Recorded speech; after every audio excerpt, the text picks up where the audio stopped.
I kept hearing rumors of a collection of athletics films somewhere on the campus.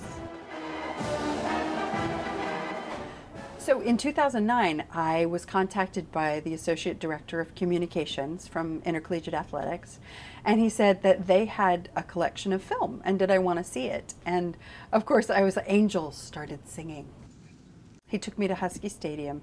He opens this door, and there were boxes filled with film that was just spilling out all over the floor, and there were gas-powered leaf blowers, and rumor has it that a family of raccoons had been living in the room. And we realized that really this film would be so much happier with special collections. So we just made arrangements to bring all the film to the library storage facility at Sandpoint.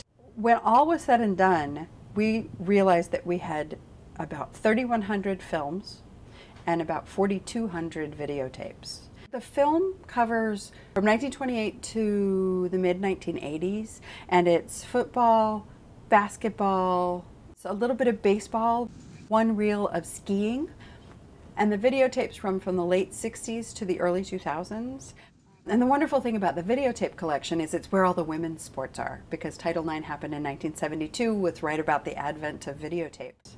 So basically, the history of Husky sports had been in the stadium, and now we actually had it in a place where it could be stored properly and where we could start to take care of it.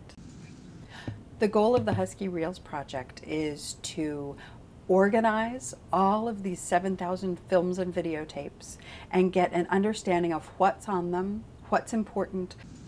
One of the goals is to do preservation work on all of this material, and then also recording the content. So we have an idea of, is it a football game? Is it a basketball game? Is it an outtake from some production, to provide access to fans and to scholars?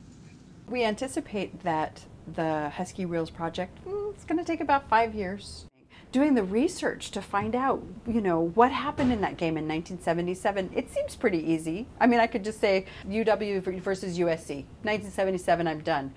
But actually, what if there's an amazing play? What if there's a player in that game that had a career that is noteworthy? I want to research that. I want to find out who he is and what might inform the viewer's opinion of this particular clip that they find online by going boop, and then they can go from there. This is the history of the University of Washington Huskies for future generations. We have the expertise in place, we have the equipment.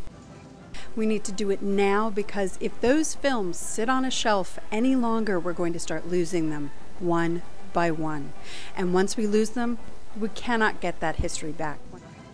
The University of Washington will be able to provide access to their athletics history in a way that we haven't been able to do for decades.